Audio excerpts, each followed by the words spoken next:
I'm a bad motherfucker.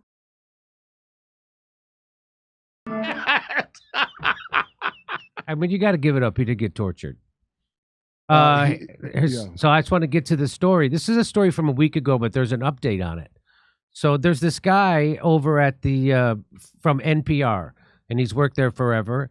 And he wrote this article at Barry Weiss's Substack about how effed up the NPR is. And the headline here is NPR journalist blows whistle on network's obsession with DEI and progressive dictates. That's how they dictats. What's a dictat? It's like I thought is that a tattoo you get on your anyway? And reveals how stories like Hunter Biden left. So here. Let's get into it. Wait a minute. So a veteran NPR editor has blown the whistle on how the publicly funded broadcaster has become an activist organization obsessed with pushing progressive ideals. Uri Berliner, boy, oh boy, a business, that's quite a name, huh?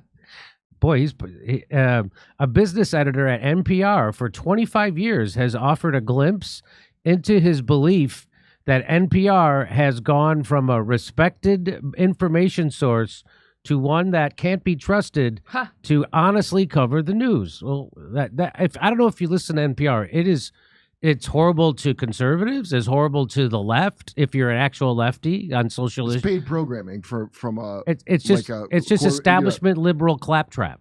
Yeah, right. And I don't consider liberals left. Just so you know, liberals are authoritarians. And there's they're corporatists, they're pro-war. There's basically fascism on every level. They're pretty corporate government, I would say. So he says NPR editors were quick to jump on claims that Donald Trump was a Russian asset. They did. They pushed Russiagate. I'm sure they still do. Yeah. But far more reticent to cover their subsequent debunking. Yeah, I know that. Yeah, they didn't cover the debunking. Very few places did. It was, by the way, we were the first to debunk that story, Russiagate. We were the first ones to debunk it here at the Jimmy Dore Show, okay?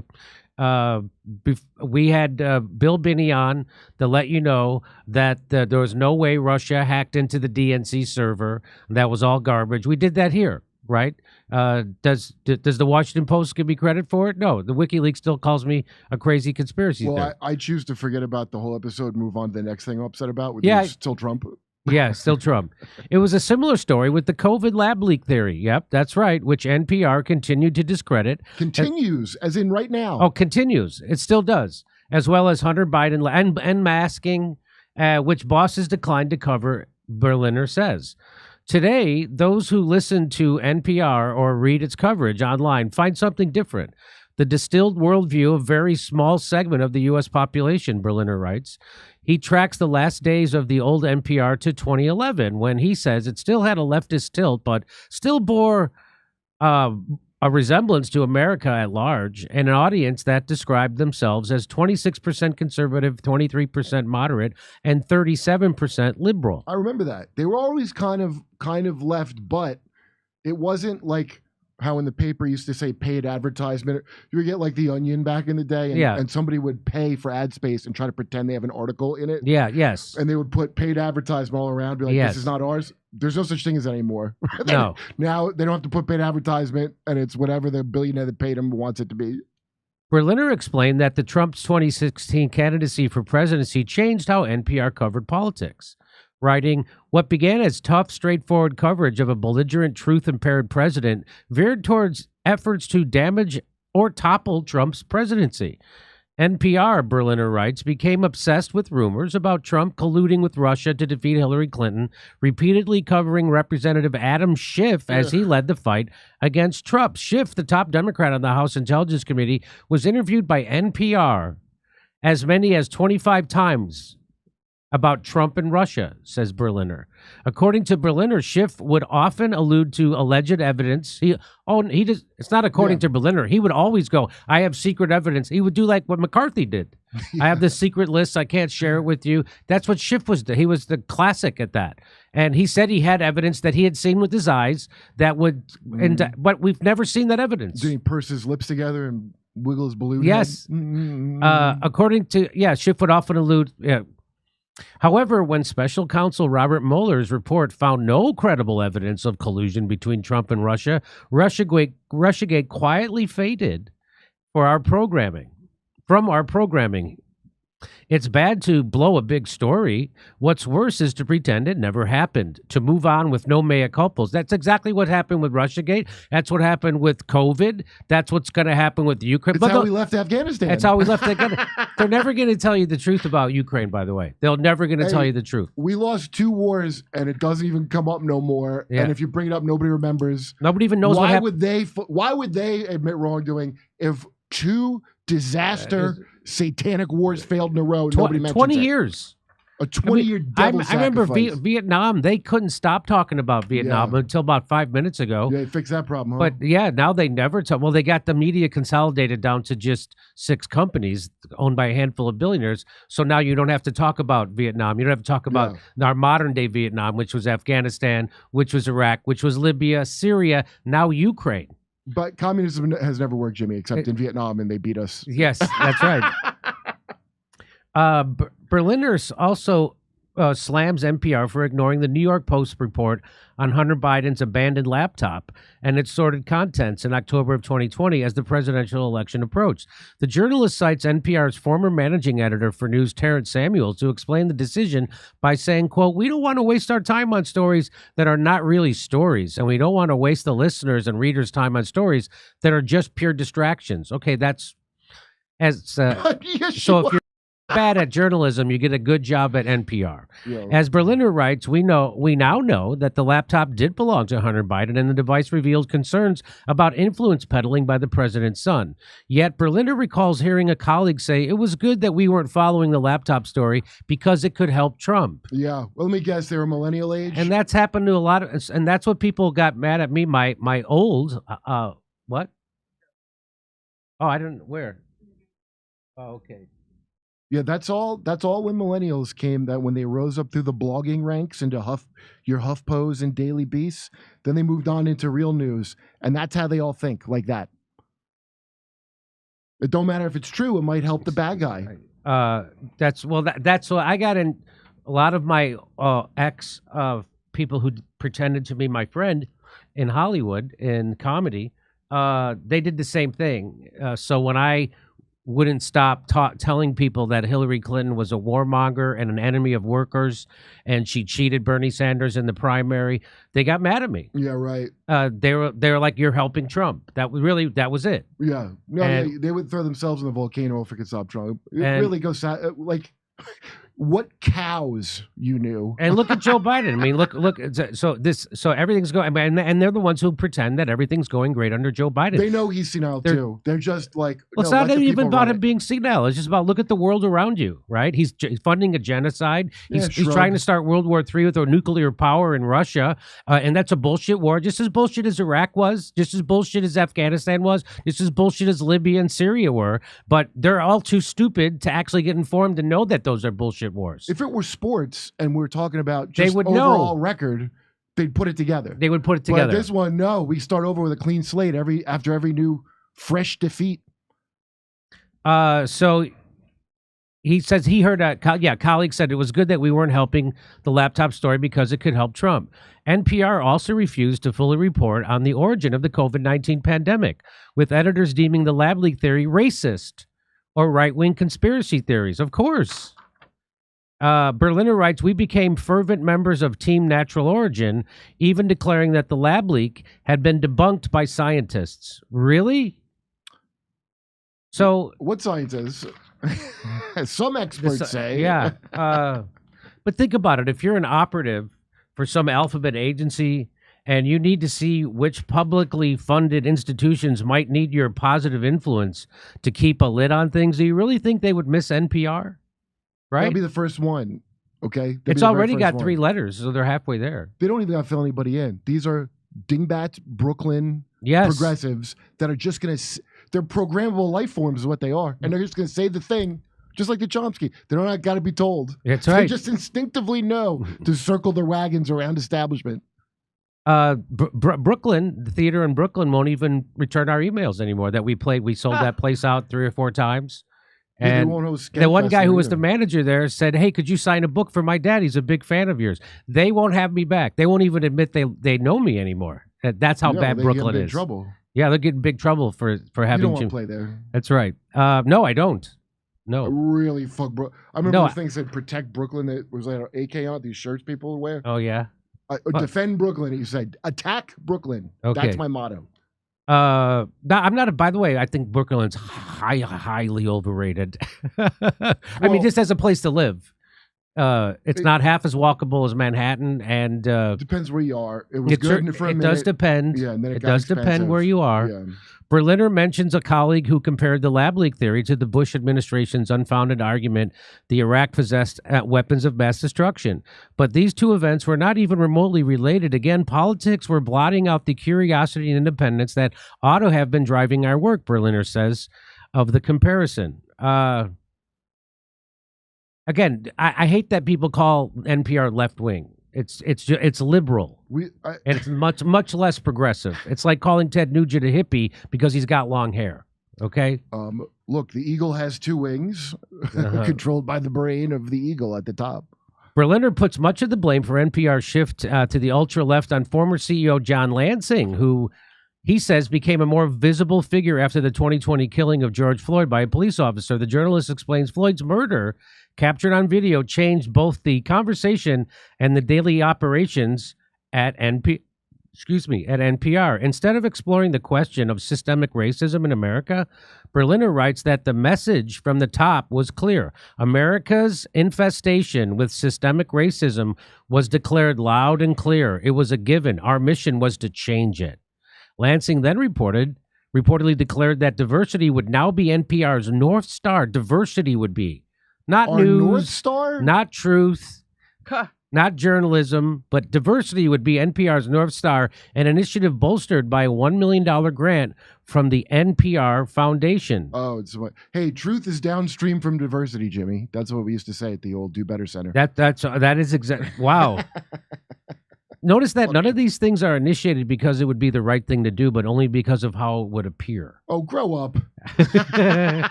These people are so shallow. If they were a whiskey bottle, there wouldn't be enough to drown a rumor. Journalists would now be required to ask everyone they interviewed about their race, gender, and ethnicity before entering their answers into a centralized tracking system. You're joking. No. Why are we just now hearing about this from these punk-ass journalists? Just now, he says a growing DEI staff offered regular meetings imploring us to start talking about race. Everybody that kept their job through that, you deserve all this. You didn't say nothing. You just sat there. Well, there's a story. Yeah. Spoiler alert, he got fired for this. Well, good. I like him then. Monthly segregated dialogues were offered for women of color and men of color. Non-binary people of color were included too. I don't know. Two for each binary. They're just trying to make what sells over there at NPR. If this was 1980, everyone would have to wear a cowboy hat like Don Imus and go live out of Mickey Gillies. It doesn't sell. But here's the thing. It doesn't sell. Imus did sell to. Sorry, this is someone paying them to do it, and everyone hates it. That's right. Unless they're a moron cow. Of course, NPR is infiltrated with as all newsrooms are, with the intelligence community, right? And so that's what the intelligence community doesn't work for the president. The intelligence community, the FBI and CIA doesn't work for the president, and they certainly don't work for citizens. So who do they work for? They work for the international billionaire class that runs everything. The same, right? And there's a lot of people who still think it's a joke that the CIA had something to do with Kennedy's assassination, or if they had something to do, or DARPA had something to do with the COVID. They were funding the research at the Wuhan lab. It's funny to people. At this point, there's only deliberately. I don't want to know anything. Yes, and then that's it. The only people that don't know that they deliberately made a choice to not know anything. It's been too long, and it's too absurd now to not notice. So they're making a conscious decision to not know things now. Several employee resource groups based on identity. There's a lot of this. So he goes into the. Yeah.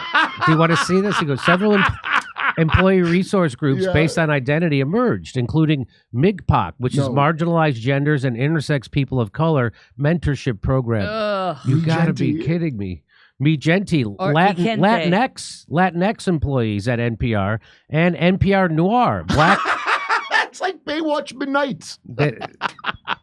The group became so important to NPR's union SAG-AFTRA that a current DEI section in the contract requires the company to, quote, keep up to date with current language and style guidance from journalism's affinity groups and to inform employees with the language diverts from the diktats of the group. You ever hear of an affinity scam? That's what they do on affinity groups. Like you get scammed based on your identity. That's what all this is. It's an affinity scam. You think if they were looking for equity, diktats would be dictwats. Oh. It's just a thought.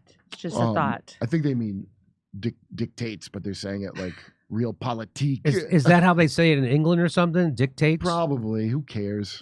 So if it does, Berliner writes, the dispute could go before a DEI accountability committee. Yay! Berliner sums it up as, in essence, this means that the NPR union, of which I am a dues-paying member, has ensured that advocacy groups are given a seat at the table in determining the terms and vocabulary of our news coverage. That should help the pay.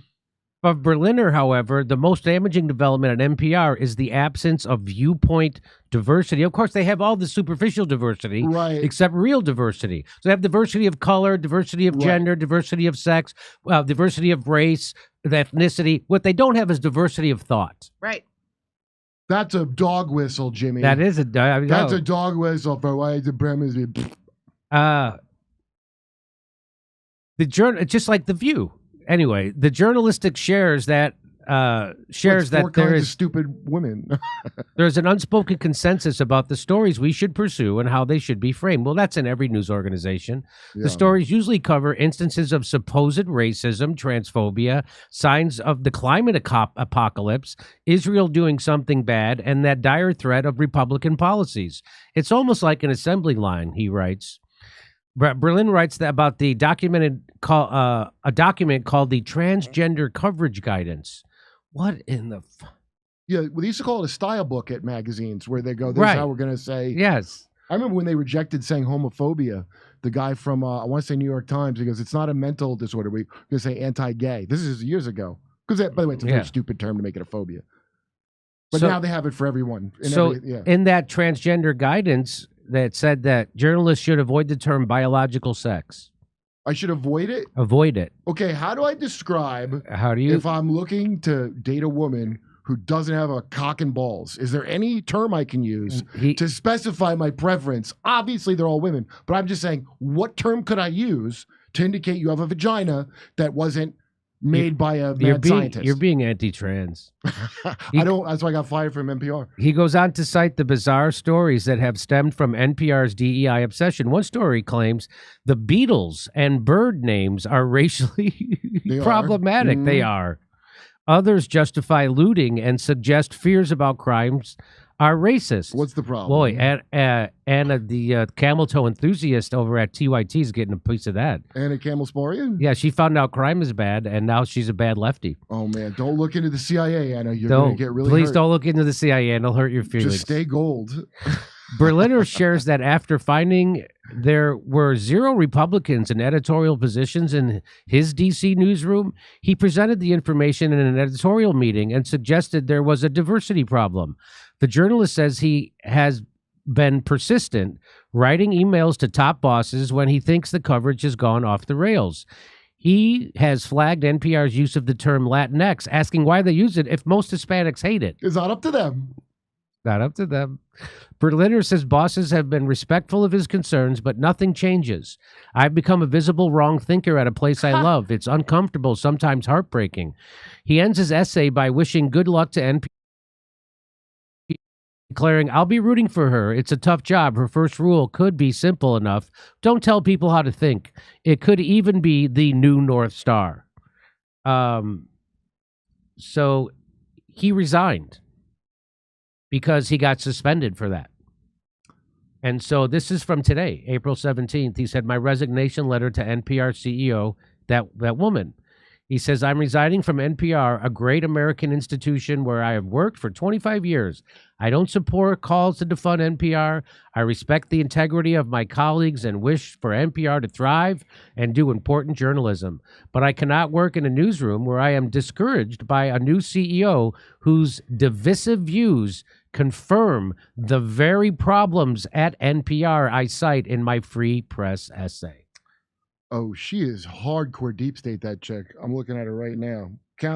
After interns at the Council on Foreign Relations and Eurasia Group, she worked at HSBC in London. And so I thought it was going to turn out she's just some idiot that took like genderqueef studies. No, she's with this new lady. Yeah. Oh, hold on. She's only 40. Yeah. Well, then we're going to talk about it. So hold on to that information. So that's the end of that story. And I knew it was bad at NPR. I didn't know it was that bad. And it's so bad they suspended him for saying that stuff. And now I guess he resigned, but I heard he got fired. But either way, he got suspended for it. So, hey, everybody, here's the new CEO at NPR. You ready for this, Kurt? Yeah. Here's the new CEO. Here's from her TED Talk. Oh, this should be good. The hard things, the places where we are prone to disagreement, say politics and religion. Well, as it turns out, not only does Wikipedia's model work there, it actually works really well. Because in our normal lives, these contentious conversations tend to erupt over disagreement about what the truth actually is. But the people who write these articles, they're not focused on the truth. They're not focused on the truth. You're not supposed to be focused on the truth. What are you supposed to be focused on? We're focused on something else. What? Which is the best of what we can know right now. What? And after 7 years... Wait, what? Of the best of what we can know right now. So this is real. This is what she thinks. But the people who write these articles, they're not focused on the truth. What? They're focused on something else, which is the best of what we can know right now. The truth? And after 7 years of working with these brilliant folks, I've come to believe that they are onto something. That perhaps for our most tricky disagreements, seeking the truth and seeking to convince others of the truth might not be the right place to start. Are you joking? What? I like how you said might, as if they're like, maybe that's not the best. You think it's what you should do. It's not have the truth be the. So that's like demonic what she's saying. I don't even believe in that stuff, and that's demonic what she said. This is the opposite of what you would consider journalism. Journalism is about trying to find a fact and a truth. That's what it's supposed to be about. She's like, nah, that's not a good place to start. Let's see what she thinks. In fact, our reverence for the truth might be a distraction that's getting in the way of finding common ground. I don't want common ground with liars, you stupid fucking... Why do you want common ground over falsehoods? We all agree that the moon's made out of cheese, isn't that? And that's a good place to start. Is this not Hitler talk? This is Hitler have a talk. Unified Volk, and it don't matter what's true. You're going to tell him, and that's what's important is that's fascism. Wow, I had no idea that she literally said that out loud and said it in a TED talk. And people sat there and watched it. And now she's the head of NPR. That's not even a TEDx quality thing to say. This is crazy, and why the country's in the state that it's in. Well, this is part of the reason. This isn't the whole reason. It's part of it. Because our news outlets are populated with people like this. Who don't think that truth is a good place to try to meet people. You shouldn't try to convince people of the truth. No, she believes in it for her. So I don't even think she's CIA. I think she's like something above that. She's from, we got Council on Foreign Relations. She came from the Council on Foreign Relations? The Truman National Security Project. Again, Open World Economic Forum. She's a goddamn lizard person is what she is. She's a lizard person. Oh, U.S. State Department.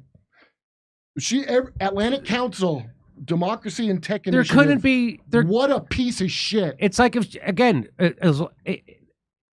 all those. It's like it's worse. It's worse. I wish it was CIA. I wish it was. That's what I was just about to say. Genuinely, if it was CIA, it would be better. I don't think they could be this evil.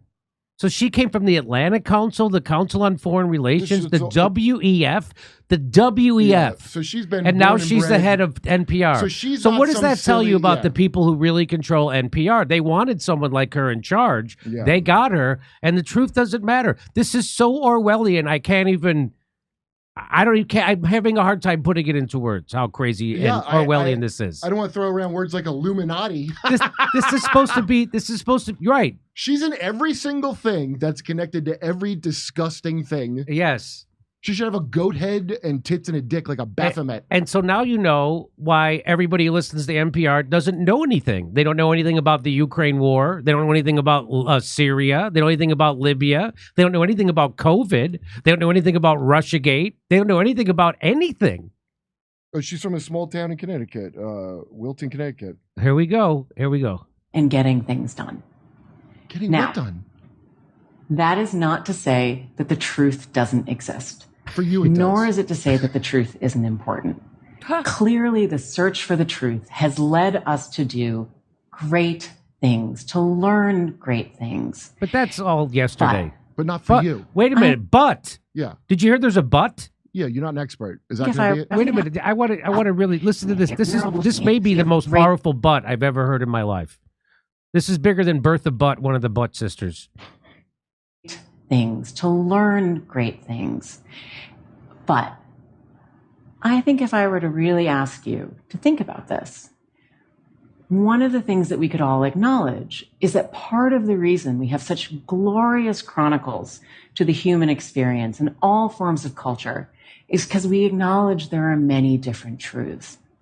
What? And so in the spirit of that. No, we don't. No, there aren't many different truths. Many different. You mean, what do you mean, like religions? Again, right. If you're writing a book about religions, that would be okay. Well, she has a degree in Islamic studies also. You're trying you're doing journalism. So this is a religion for me now. You're NPR. Yes.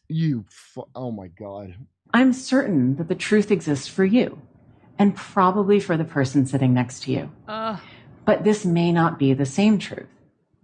This is because the truth of the matter. Because sometimes I think Iraq does have weapons of mass destruction. That's my truth. My person sitting next to me might say that they don't have weapons of mass destruction. And that's a bad place to try to meet people over truth. Weren't they bashing Kellyanne Conway for alternative facts or something? So she's saying that right now. She's saying that right. She's embracing it fully. Well, that alternative facts are valid. And who are you? You're supposed to be a new okay. I'm not a believer in that, but that's like so that's what that is. Being so if satanic. you're a person who donates to NPR, you are a sucker. You are the most propagandized people in the world, and you don't know it. She's like 40 years old. She must be from another planet. Honest to God, that's the craziest thing I'm seeing openly said in a TED Talk, and that's saying a lot because Ted's had some real doozies. Yeah, it's had some doozies. Here we go. Is very often for many people what happens when we merge facts about the world with our beliefs about the world. So we all have different truths. They're based on things like where we come from, how we were raised, and how other people perceive us. So here's what Vivek, which rhymes with stomachache, he says, NPR's new CEO, our reverence for the truth might be a distraction, getting in the way of finding common ground and getting things done. That's not good, that statement. That's a bad statement. This gets to the heart of the culture divide in the modern West. Whether you believe truth is a priority or it's a hindrance. This is like the worst case scenario from religious kooks happening in front of my goddamn face. There's going to be you don't have to tell the shit. Nothing means anything. Nothing means anything. We all live in a separate goddamn dimension. Everybody can decide what truth is. Maybe you think that a woman is a woman. Maybe you think you know what a woman is, but you don't. You're not an expert. Maybe you think that the Ukraine war started 5 minutes ago instead of in 2014 when the CIA overthrew their democratically elected government so we could have this war. Maybe you don't. That doesn't matter. Maybe you think Russia overthrew the 2016 election, which they didn't. Maybe you do. Yeah, but then none of that matters. Maybe you think COVID started in a lab that was funded by the military, by the Pentagon and Fauci and the or maybe you don't. Maybe you think it came from a pangolin. It doesn't matter. Maybe you think lockdowns are good and that they help stop the spread of or maybe you think that they're horrible and they crushed 41% of black businesses and they created psychological harm with 1 in 4 college students reporting trying to commit suicide or self-harm. But who knows? Maybe you think closing down schools are good and that they help people. Maybe you think it doesn't matter. But wait, that's a lie, because if you don't think the truth that it does help people, you're getting suppressed. So it's not like all the truth. That's correct. They're not even going to live up to the bullshit thing she just said. That's right. It's still going to be a real truth, just not yours. That's right. So she's not going to embrace the truth about COVID. She's not going to embrace the truth about vaccines. She's not going to embrace the truth about Ukraine. That's all bad speak. Here's another video of her. You ready? This is more recent. This is from the Atlantic Council. Here we go. Ready? Let's listen to this. The lizard we people took a very active approach to disinformation and misinformation coming into not just the last election, but also looking at how we supported our editing community in an unprecedented moment where we were not only dealing with the global pandemic, we were dealing with a novel virus, which by definition means we knew nothing about it in real time. But you still fucked around with it in the lab, though. It turns out there was a lot of information to know about it. Turns out they've been writing papers about coronaviruses for a long time. Turns out that they've been funding the science that led to it for a long time. Turns out they did an Event 201, which prepared us for this. Hey, what if my truth is that they were planning to soft kill a bunch of fat people in time for AI to get rid of some jobs? What if that's my truth? Here we go. Here she is. Bitch. Here she is. She's trying to manage misinformation. The misinformation, again, comes direct. The greatest. There is no misinformation. She said it, Ted. There's no such thing as that. There's no such thing. There's my beliefs and truth and your beliefs and truth. And we're trying to figure it out as the pandemic went along. And so we really set up in response to both the pandemic, but also in response to the upcoming U.S. election, and as a model for future elections outside of the U.S., including a number that are happening this year, we just obviously went through yet another Israeli election. The model was around how do we create sort of a clearinghouse of information that brings the institution of the Wikimedia Foundation with the editing community in order. She's talking about Wikimedia. What the hell is Wikimedia? Look up Wikimedia. That's where she comes from, Wikimedia. Now, I'm going to guarantee you, before we even look it up, that Wikimedia is funded by the Atlantic Council, the WEF, the Annenberg Foundation, Bill Gates, Jeff Bezos. I'm sure it's got all the bad funding. Or what is Wikimedia? Tell, are you looking it up, Kurt? It says it's sustained by donations. Oh, really? Millions of remarkable individuals and institutions ensure that we have the necessary resources to continue our global mission. All right. Still looking. So, by the way, I don't know what I know Wikipedia. The important parts of Wikipedia are run by the intelligence community, the CIA, the FBI, and the MI6. I like it to be more intelligence related, so that's why you go to Wikimedia. Okay, this is what I have. I have Craig Newmark was one of the initial donors giving $1 million. Peter Baldwin and his wife. Who's Craig Elizabeth, Newmark? I don't know. $5 million, and then who's Craig Newmark? Is an American internet entrepreneur and philanthropist, best known as the founder of the classified website Craigslist. That's who he is. Amazon and Facebook gave $1 million each, and George Soros. Of course, George Soros. $2 million. Jeff Bezos. Of course, that's where these people come from. Jimmy Wales and Larry saying from Wikipedia. Of course. Okay, so let's go. Here we go. To be able to identify threats early on through conversations with government, of course, as well as other platform operators. So she's setting up a template on how to identify threats, I guess misinformation threats. And how does she do that? With working with government. You know where the misinformation comes from, Bimbo? It comes from the government. There is no misinformation. That's where the misinformation comes from. That's where the lie. If the government is talking, they're lying. And that's it. And so she's working with them to try to figure out where the lies are coming from. The lies are coming from inside the house. understand sort of what the landscape looks like. Wow. Here's what exclusive Catherine Maher says: the number one challenge in her fight against disinformation is the First Amendment in the United States, which makes it a little bit tricky to censor bad information and the influence peddlers who spread it. Boy, I wish I had that video. Okay, I'm going to say another one of my truths after her liberating TED Talk. My truth is that is a lizard with human skin stretched over it. So I wish I had the video where she says this, but apparently that's his truth. I don't know what your truth is. I'm not an expert in your truth. She says the number one challenge in her fight against disinformation is the First Amendment in the United States. Oh man, yeah. Back on planet Zorbulon, we don't have to deal with we don't have to deal with that. We're all telepathic, so you can't hide nothing from the Queen Mother lizard. There's that old saying that I forget who said it. Maybe it was Thomas Paine. Maybe it was somebody else who said the price of liberty is eternal vigilance. And these are people who want to take your liberty away. And so you have to fight these people, and they present themselves as the good people. Of course, they're the good people. They're the people fighting disinformation. And how do we do that? We have to take away the First Amendment. We have to take away your liberty. We have to take away your freedom of speech. Because speech is bad. And we're going to give you the good speech. You know who says that?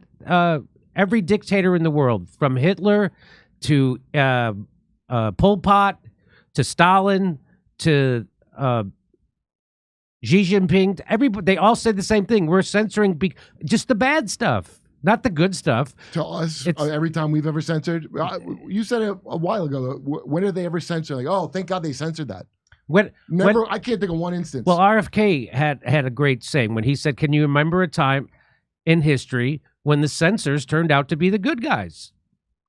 And what I've said is, hey, have you ever thought of a time when you were like, oh, thank God they censored, or else that would have been a problem? Okay.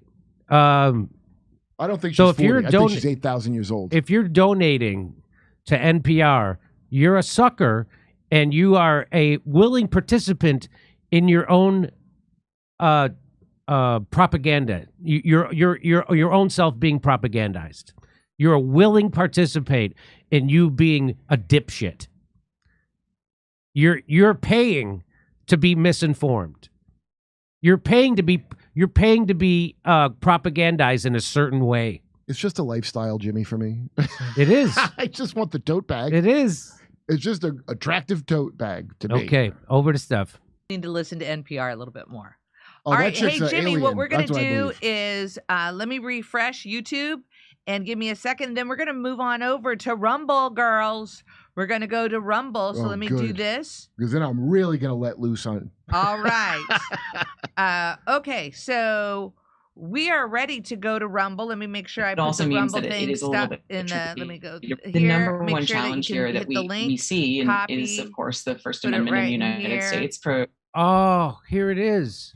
You have it? You want to add it? Yeah. Hang on. Okay. Hold it. Stand by. So let me play this, and we can insert it and come to me. Come to Jimmy. Let me play this, and then we'll insert it in that last segment we did about it. Remember I said I wish I had it? Well, yeah. I do have it.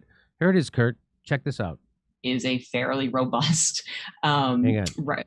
The number one challenge here that we see and is, of course, the First Amendment in the United States is a fairly robust protection of rights. And that is a protection of rights both for platforms, which I actually think is very important, that platforms have those rights to be able to regulate what kind of content they want on there. Are you kidding me? So she not for you. She doesn't want the rights for your freedom of speech. For platforms. She wants the right for corporations to censor you and take away your freedom of speech. She says I'll play it again. This is amazing. This is amazing. The number one challenge here that we see and is, of course, the First Amendment in the United States. The number one challenge. Does that not sound like a crazy dictator? Does that not sound like Kim Jong-un or something like that? That's what that sounds like to me. He's better than her. He's better than her because that guy will tell you up front, like, no, you just follow the great leader. Like it's actually less insulting North Korean propaganda than this shit. This is a bigger insult to me. We got a big problem here, and that's that people, we have a constitution and the freedom of speech, and people like me are trying to find ways to subvert it and take away your freedom of speech. But whose rights does she wants to protect? She wants to protect the rights of billionaires to censor you on social media, which the social media is the new town square. But not if they don't want to censor you, then they have to be stopped. If the billionaire wants to let you talk a little bit, that's unacceptable. That's unacceptable. So that's probably the tricky part. Yeah. I, in theory, support it for corporations, not Elon Musk. Not Elon Musk, though. So we got to, of course, figure that out. So she supports Elon Musk's right to censor, just his right to not censor. Right. That's the problem. That's the problem. That's why it's been really, it's too robust. Let's listen to the rest of this. It's hard to get through, isn't it? It's only like 5 seconds of fucking tape, and I can't get through it. It's so crazy. Is a fairly robust protection of rights, and that is a protection of rights both for platforms, which I actually think is very important, that platforms have those rights to be able to regulate what kind of content they want on their sites. Platforms have rights. It also means that it is a little bit tricky to really address some of the real challenges of where does bad information come from, and sort of the influence peddlers who have made a real market economy around it. The number one challenge here that we see piece of shit too. is, we did of course, another the story. First The one with the Amendment. glasses. Who is that Molly Jung Fast? That's not her, is it? No. Wait, No. maybe. They shop at the same glasses store. I'll tell you that. Yeah. So let me play the end part of this, and I'll move out of the way. Wait, go to Steph for a second. All right, come to Steph for a second. All right, so ladies and gentlemen, after this clip, we're going to move on over. We're going to move right back on over to Rumble. All right, so are you clicking over right now? Because that's where we're going to be. And we're going to be this weekend in Stroudsburg, Pennsylvania at the Sherman Theater, Cortland, New York. We added a second show. I believe that show's at 4:30. And Oakmont, Pennsylvania at the Oaks Theater. Are you going? And the following weekend, we'll be in El Paso and San Antonio. And then the weekend after that, in May, we're going to be in Winnipeg. Vancouver, Denver, and Edmonton's already sold out. That's why it's not there. All right, ladies and gentlemen, Denver Oriental Theater. We had a blast last time at that theater. That was so much fun. Okay, stand by. On their sites. We ready for Jimmy? But it also means that it is a little bit tricky to really address some of the real challenges of where does bad information come from, and sort of the influence peddlers who have made a real market economy around it. The influence peddlers who have made a market around misinformation is called the government. It's called the corporate media.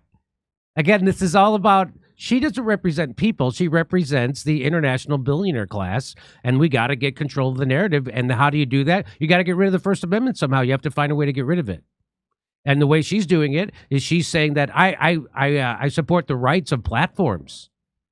To censor. The rights of platforms. The rights of platforms. I think that is Erica Jong Fast, who's related to Peter. Molly Jong. That's yeah. Okay, over to Steph.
If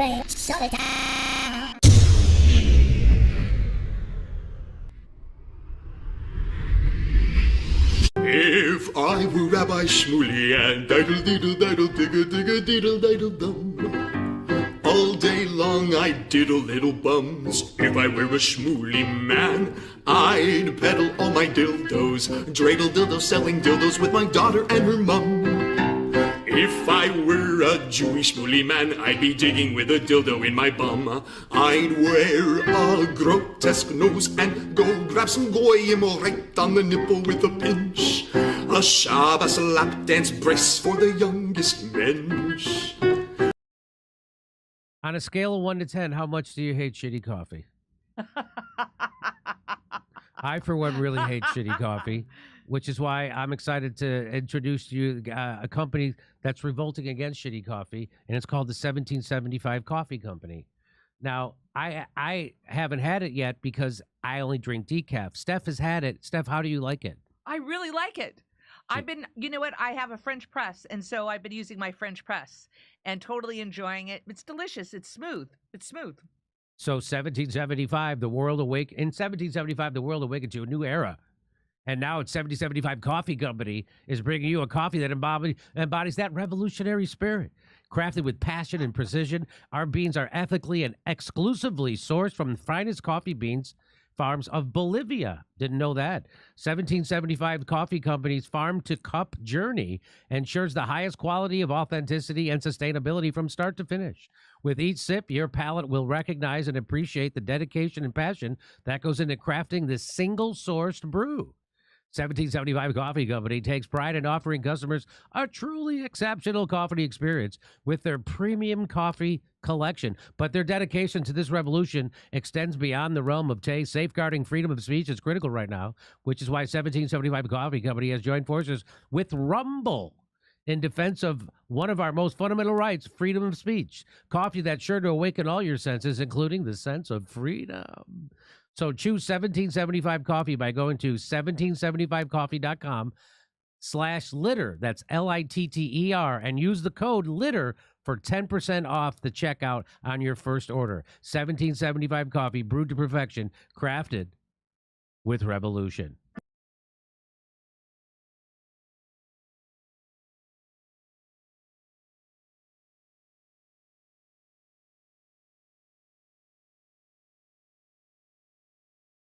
Hey, thanks for checking out our YouTube channel. Subscribe by clicking on that button down there for more AM Joy and the rest of MSNBC. And click on any of the videos right here to watch the latest interviews and highlights. And you can get more videos from MSNBC for free every day with our newsletter. Just visit